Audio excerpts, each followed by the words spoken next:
नमस्कार बच्चों, मैं Ayodhya Prasad Mishra, assistant professor BEd संकाय संत तुलसीदास पीजी कॉलेज कादीपुर सुल्तानपुर।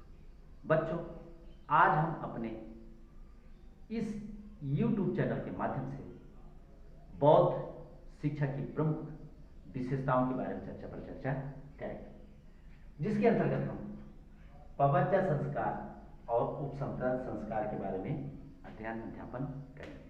बच्चों, वैदिककालीन उपनयन संस्कार की भांति बौद्ध शिक्षा में पवज्जा संस्कार का विधान किया गया था। पवज्जा का शाब्दिक अर्थ जैसा कि बाहर जाना होता था, बाहर जाना, अर्थात बालक शिक्षा ग्रहण करने हेतु अपने घर से बाहर जाकर संघ में प्रवेश करता था।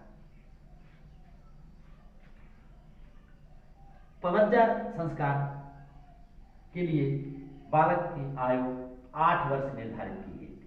8 वर्ष की आयु निर्धारित की गई थी।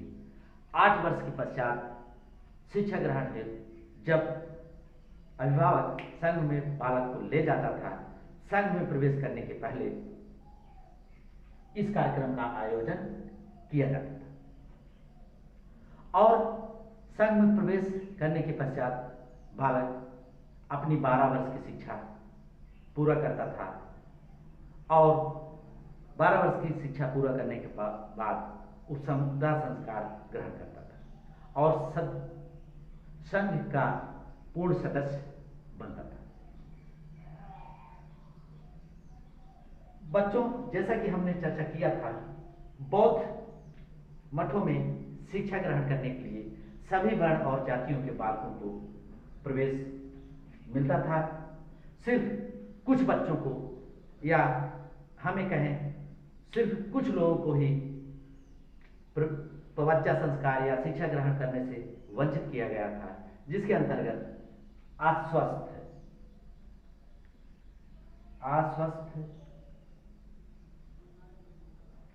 विकलांग,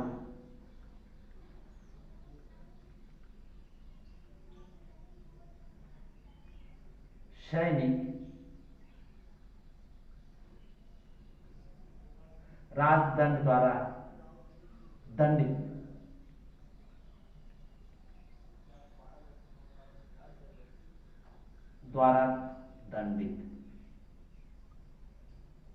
अर्थात इन बच्चों को जो अस्वस्थ होते थे, विकलांग होते थे या सेना में भर्ती व्यक्ति और राजा द्वारा दंडित व्यक्ति को पवज्जा संस्कार करने का अधिकार नहीं था। जैसा कि विनय पिटक में मिलता है, पवज्जा ग्रहण करने के लिए बालक को सर्वप्रथम नहलाया जाता था, गृहस्थ वस्त्र उतार करके मठ के वस्त्र, जो पीला वस्त्र होता था, पहनाया जाता था।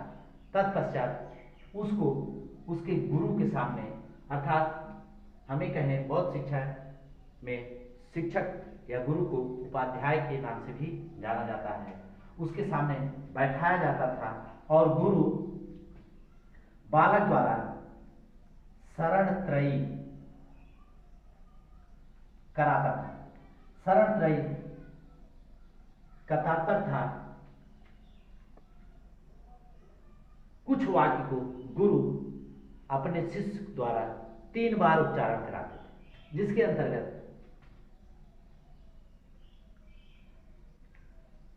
बुद्धम शरणं गच्छामि, बुद्धं शरणं गच्छामि, धम्मं शरणं गच्छामि, संघम शरणं गच्छामि। अर्थात गुरु द्वारा बालक से बुद्धम शरणं गच्छामि, धम्मम शरणं गच्छामि और संघम शरणं गच्छामि इस शरण त्रयी का उच्चारण कराता था। शरण त्रयी उच्चारण कराने के पश्चात बालक मठ में 12 वर्षीय शिक्षा हेतु प्रवेश मान लिया जाता था और उसके गुरु द्वारा कुछ उपदेश दिए जाते थे, जिसकी संख्या मुख्यतः 10 है, जिसका पालन बालक को करना अनिवार्य था। जिसके अंतर्गत चोरी न करना, जीव हत्या न करना, असत्य न बोलना, मादक द्रव्यों का सेवन न करना, ऊंचे बिस्तर पर न सोना, असमय भोजन न करना, अशुद्धता से दूर रहना अर्थात साफ सफाई का ध्यान देना, नृत्य संगीत से दूर रहना अर्थात दिमाग की चीजों से दूर रहना, बहुमूल्य द्रव्यों का दान न ग्रहण करना। बहुमूल्य द्रव्यों का तात्पर्य मतलब मूल्यवान वस्तुओं जैसे सोना, चांदी आदि वस्तुओं को भिक्षा के रूप में न ग्रहण करना तथा साथ ही साथ श्रृंगार प्रसाधनों का प्रयोग भी वर्जित था। कहने का तात्पर्य है 12 वर्ष तक जब तक वो बालक मठ में शिक्षा ग्रहण करता था तब तक इन 10 उपदेशों को कड़ाई के साथ पालन करना होता था। इसके बाद उपसंपदा संस्कार आता है।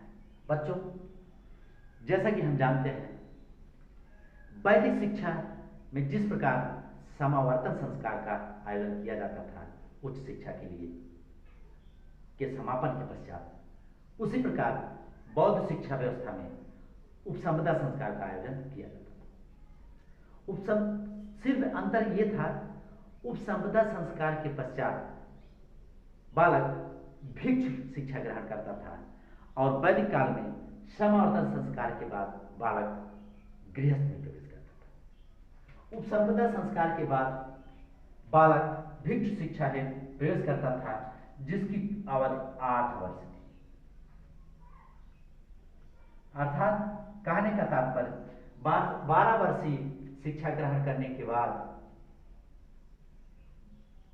कुछ बालक गृहस्थ में प्रवेश करते थे और कुछ बालक जिनका बौद्ध धर्म में अनुराग था और बौद्ध शिक्षा के प्रचार प्रसार के लिए अपना जीवन दान करते थे, उन्हें उपसंपदा संस्कार का आयोजन करना पड़ता था और जीवन पर्यंत बौद्ध शिक्षा, धर्म और दर्शन का वो प्रचार प्रसार करते थे। और इसके लिए गुरु अपने नवशिष्य को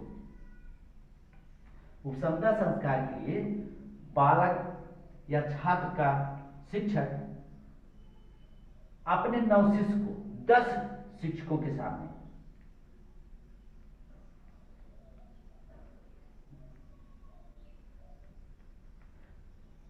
पहले तो स्वयं उसका गुरु या शिक्षक प्रश्न करता था, संतुष्ट हो जाने के बाद 10 शिक्षकों के एक पैनल के सामने प्रस्तुत किया जाता था और वह शिक्षक बालक से विभिन्न प्रकार के प्रश्न पूछते थे। विभिन्न प्रकार के प्रश्नों से जब वो संतुष्ट हो जाते थे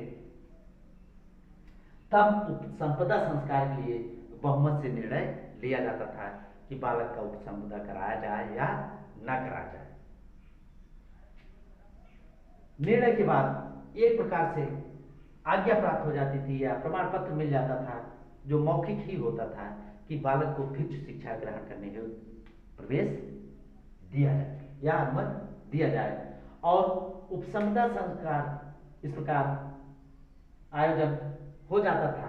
तत्पश्चात शिक्षक द्वारा अपने गुरुओं को कुछ नियमों का पालन करना अनिवार्य किया जाता था, जिसके अंतर्गत 10 नहीं 8 या हम ये कहें कुछ नियम थे जिसको कठोरता के साथ पालन करना शिष्य के लिए अनिवार्य था या बौद्ध भिक्षु के लिए अनिवार्य था। जिसके अंतर्गत था वृक्षों के नीचे वास करना, अर्थात भिक्षु शिक्षा ग्रहण करते समय बालक को वृक्षों के नीचे वास करना पड़ता था। दूसरा था साधारण वस्त्र पहनना। कहने का तात्पर्य जो बौद्ध मठों द्वारा अनुमति प्राप्त वस्त्र थे उसी को ग्रहण कर सकता था। साथ ही साथ सात्विक भोजन ग्रहण करना, भोजन के लिए भिक्षा मांगना, औषधि के रूप में गोमूत्र का प्रयोग करना, चोरी हत्या आदि न करना, अलौकिक शक्तियों पर दंभ मत भरना। अलौकिक शक्तियां जैसे कि बच्चों हम जानते हैं बौद्ध समय में या बौद्ध काल में कुछ बौद्ध भिक्षुओं द्वारा अलौकिक शक्तियों का प्रदर्शन भी किया जाता था, परंतु भिक्षु शिक्षा ग्रहण करते समय इन अलौकिक शक्तियों पर दम या घमंड या इन अलौकिक शक्तियों का प्रदर्शन करना वर्जित किया गया था। साथ ही साथ अगला है स्त्री समागम न करना, अर्थात स्त्रियों के संपर्क में न आना बौद्ध भिक्षुओं के लिए ये अनिवार्य रूप से पालन करना होता था। और अगर किसी बौद्ध भिक्षु द्वारा इसमें थोड़ा सा भी लापरवाही की जाती थी, उनको कठोर दंड भी दिया जाता था। बच्चों, आज हम अपने इस YouTube चैनल में सिर्फ बौद्ध शिक्षा के प्रमुख विशेषताओं के अंतर्गत पवंचर संस्कार और उपसंपदा संस्कार के बारे में विस्तार से बताया। अब इसके बाद अगले YouTube वीडियो में बताएंगे। आज बस इतना ही। धन्यवाद।